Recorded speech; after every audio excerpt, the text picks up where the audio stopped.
কল্পনা করুন তো, আপনার মা অসুস্থ হয়ে হাসপাতালের বিছানায়, অন্যদিকে পেশাদারিত্বের সুবাদে আপনাকে থাকতে হচ্ছে আরেক দেশে। কতটা কঠিন হওয়ার কথা পরিস্থিতিটা। রমানুল্লাহ গুরবাজ এখন হয়তো এমন কঠিন পরিস্থিতির মধ্য দিয়ে যাচ্ছেন। নিজের মাকে হাসপাতালে রেখে গুরবাজ আইপিএল খেলছেন কলকাতা নাইট রাইডার্সের হয়ে। এবারে আইপিএলে দারুণ খেলছে কলকাতা। লিগ পর্বে সবার উপরে থেকে খেলা শেষ করা কেকেআর চলে গেছে ফাইনালেও। দলের ফাইনাল নিশ্চিতের পর মায়ের হাসপাতালে থাকার বিষয়টি খোলসা করেছেন গুরবাজ। তিনি বলেন, আমার মা এখনও অসুস্থ। আমি আফগানিস্তানে ফিরে গিয়েছিলাম। ফিল্ড সল্ট চলে যাওয়ার পরে আমাকে কেকেআর থেকে ফোন করা হয়। আমাকে ফোন করে এবং মেসেজ পাঠিয়ে বলা হয়, গুরবাজ তোমাকে আমাদের দরকার, তোমার অবস্থা কেমন। ওই বার্তার পরে আমি জানাই আমি আসছি। গুরবাজ আরও বলেন, হাসপাতালে মায়ের চিকিৎসা এখনও চলছে। আমি প্রতিদিনই মায়ের সঙ্গে কথা বলি। আমি জানি কেকেআরও আমার এক পরিবার, আমাকে ওদের দরকার, তাই আফগানিস্তান থেকে আমি ফিরে এসেছি। খুব কঠিন পরিস্থিতি, তবে আমি মানিয়ে নেব।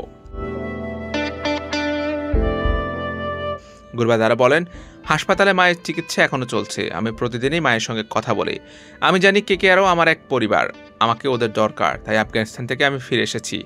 খুব কঠিন পরিস্থিতি, তবে আমি মানিয়ে নেব। কোয়ালিফায়ারের ম্যাচে সানরাইজার্স হায়দ্রাবাদের বিপক্ষে রাজকীয় জয়ে ফাইনাল নিশ্চিত করেছে কলকাতা নাইট রাইডার্স। ম্যাচে দলের হয়ে 14 বলে 23 রানের দারুণ এক ইনিংস খেলেন গুরবাজ। এছাড়া নীতিশ কুমার ও প্যাট কামিন্সের ক্যাচও ধরেন তিনি। রাহুল ত্রিপাঠীকে করেন রান আউট। বিশ্বকাপের আগে ক্রিকেটারদের তরতাজা রাখতে তাদের দেশে ফিরে নিয়ে গেছে ইংল্যান্ড এবং ওয়েলস ক্রিকেট বোর্ড, যার ফলে আসর জুড়ে দারুণ খেলা কলকাতার উইকেটরক্ষক ব্যাটার ফিল সল্ট খেলতে পারছেন না প্লে অফে। এবার আসরে ওপেনিংয়ে সুনীল নারায়ণের পাশাপাশি দারুণ খেলেছেন সল্ট। নারায়ণ সল্ট দারুণভাবে পাওয়ার প্লে কাজে লাগানোতে সহজ হয়েছে বাকিদের কাজ। প্লে অফের আগে সল্ট দেশে ফিরে যাওয়ায় কপাল খুলছে গুরবাজের। সুযোগটা দুহাতে লুফে নিয়েছেন তিনি।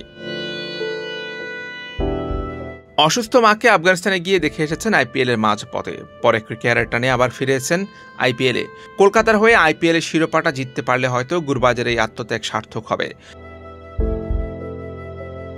আগামী 26 মে চেন্নাইয়ের চিপকের মা চিদাম্বরম স্টেডিয়ামে আয়োজিত হবে আইপিএলের এবারে আসরে ফাইনাল। এর আগে দুইবার আইপিএলের শিরোপা জিতেছে কলকাতা, 2012 এবং 2014 সালে। এবার জিততে পারলে এটি হবে কেকেআরের তৃতীয় শিরোপা। Hossain Arman, PT cric time.